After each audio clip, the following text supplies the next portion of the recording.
central question in Obamacare was whether Congress, who only has the authority that is given to it by the Constitution, everything else belongs back to the states or to us, the people, had the authority to require us to buy health insurance. And we had 4 conservatives said no. You cannot compel somebody to do something that they otherwise wouldn't do and call it commerce. We had, predictably, the 4 liberals on the court said, well, sure, it's the government. The government can do what it wants to do. And then we have one more note from John Roberts. But he said no in a different way. He said, no, the Commerce Clause doesn't allow this, but the taxing power does. Now, I just want to assure you that these things do have an ebb and flow. I was displeased as an attorney with Justice Roberts' ruling because I think that he has opened a whole new Pandora's box. But they did this a few years ago with a precedent, the Crawford decision in the criminal justice arena, back when I was prosecuting attorney. And what's happened is, as they have realized how they have complicated things, they've begun to walk back the Crawford decision. And so this decision chips a little away, and that decision chips a little away. And there's not nearly as much left of that ruling, and I think eventually it's going to be very narrow. I think the same thing is going to happen with this taxing power that John Roberts has unleashed. But the bottom line is he was a no on the Commerce Clause, but a yes for taxing power. Obamacare passes constitutional muster. That means it's been enacted by the House, it's been enacted by the Senate, signed by the President, it's the law of the land. Until another president or another Congress elects to undo it. Now, there's been a lot of talk about is this a tax, is it a penalty? And I'm not going to bore you with the lawyer arguments about why what is what, but the bottom line is this, the Supreme Court said it's a tax. So if it's a tax, it's a tax. And we have multiple taxes. In fact, I went out and looked at a few of them that are part of the Affordable Health Care and Patient Protection Act, which we all know as Obamacare. So there's about $500 billion in new taxes in that law. Let me talk to about a few of them. Insurance providers got hit, and these figures, unless I say differently, are over a 10-year period. Insurance providers got hit with $60 billion of taxes. That means, remember my discussion with the lady about the hearing aids? Insurance companies don't have a bunch of new money laying around that they can just go, oh, well, we'll send this $60 billion off to Washington. That's going to come right out of our pockets. And the fact that we didn't get the bill, they sent it to somebody else, doesn't mean we're not going to pay it. We also have, does anybody here go to a tanning salon? John Boehner is going to hate this. We've got $2.7 billion levied on new tax on the tanning salons. Here's one that really makes my blood boil, and it's the medical device manufacturers. That's $20 billion. Now, what does this mean? Medical devices are anything from a cane to a surgical thing that would be used, a stent or something like that, to a wheelchair. So basically, if you need anything other than pills at some point in your life, the people that manufacture that are paying a tax, which means ultimately you're paying the tax, because once again, they don't have money. But there's, the thing that makes my blood boil about this is one of our great Ohio companies is headquartered up in Elyria, Ohio. It's called Invacare Corporation. You know what they make? They make medical devices. And they have good, high-paying jobs right there in Elyria, is just west of Cleveland, what they call the Rust Belt. And we're taking $20 billion out of that industry. That's going to have a direct and tangible impact right here in Ohio. Good paying jobs that are going to become a little bit less profitable and a little less viable under Obamacare. You getting mad yet? How about health plans? They get a tax too. That's $32 billion. Or people that import pharmaceuticals.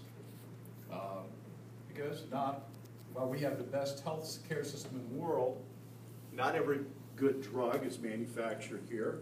There are things that we want to import. Well, if you're an importer, it's $27 billion extra. And once again, where does that money come from? It comes from us. It comes from the people that pay for this stuff.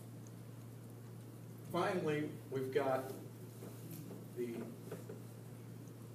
penalty, as the president likes to say. What the Supreme Court said is the tax for not getting health care. $4 billion a year is the estimate. We're going to be taking that out of the private sector, out of the pockets of individual people, and sending it to the federal government. So, last year, or 2 years ago, we had issue 3 on the ballot.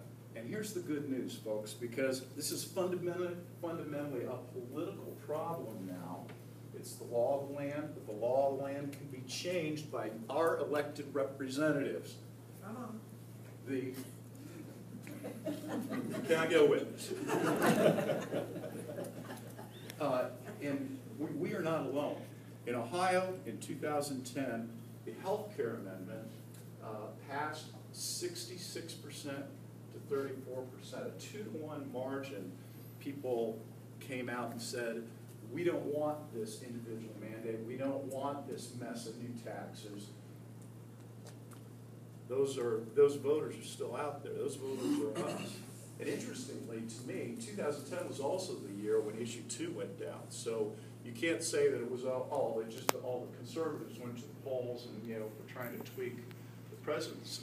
A whole bunch of people, a bunch of union folks, some liberals, walked in to that voting booth and said no to issue 2. We're not going to reform collective bargaining, but said yes, we want to ban that Obamacare stuff in Ohio. We don't want any part of that. The politics of this are very doable. You might say, well, what happens? People are going to get into Washington, they're going to forget. Well, just on Thursday, the House of Representatives passed a resolution to repeal the Affordable Health Care and Patient Protection Act, 244 to 185. We have a majority already. We haven't picked, and most people think we're going to pick up some seats probably. The Republicans will pick up some seats this year. But just if the House stays the way it is today, if we don't make any changes in the House of Representatives, we're already there. We already have a majority to do this. In the Senate, of course, is a different story, and we need to make some pickups there. And we most of all need to change the White House.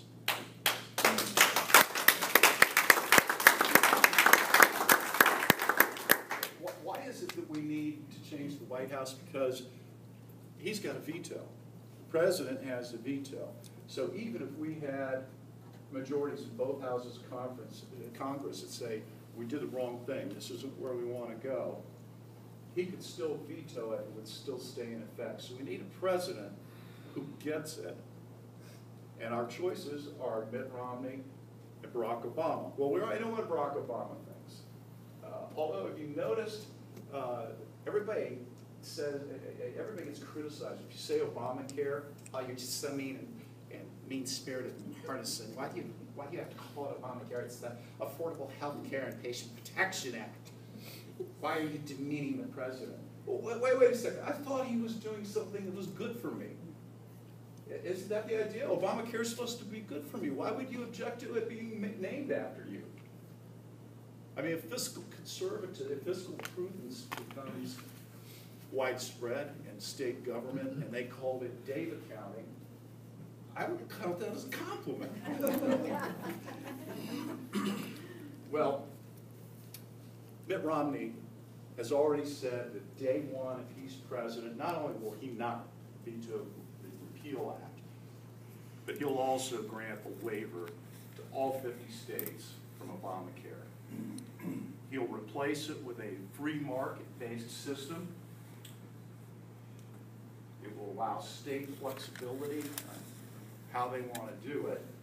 It will provide incentives for innovation at the local level. Instead of Washington saying, we think this is a good idea and you all do it the way we want, you'll do better under Mitt Romney's plan if you experiment, if you work and come up with your own solutions, government closest to the people, and most of all to empower consumer choice, which in a way is just to say free markets, right? That's what a free market is millions of people making choices about their own lives, not having to get permission from Washington or ask Columbus how to do it, but to make their own choices, free and unafraid.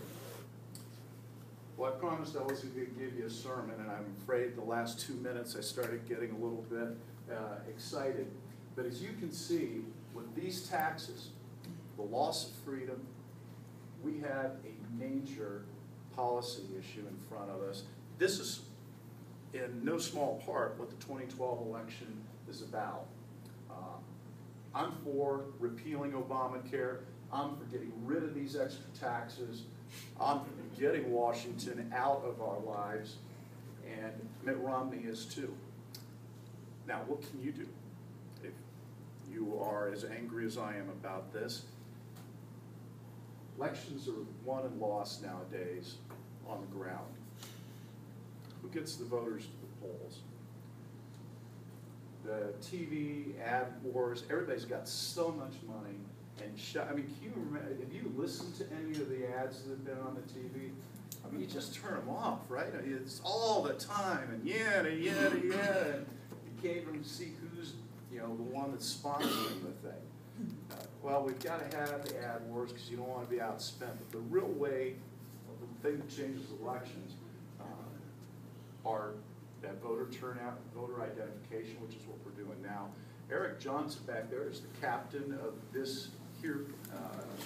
Voter.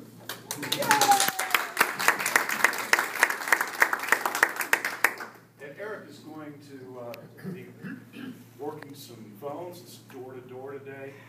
I hope that some of you can stay and help us to identify voters that are ready for real change, that you can assist with this grassroots effort. And not just today, we're only, what, 110 days, 105 days away from the election? 15, I think. All right. I'm not positive on the exact number. We're coming right down to it's summer, we're all having fun with our families, we're all doing picnics and stuff.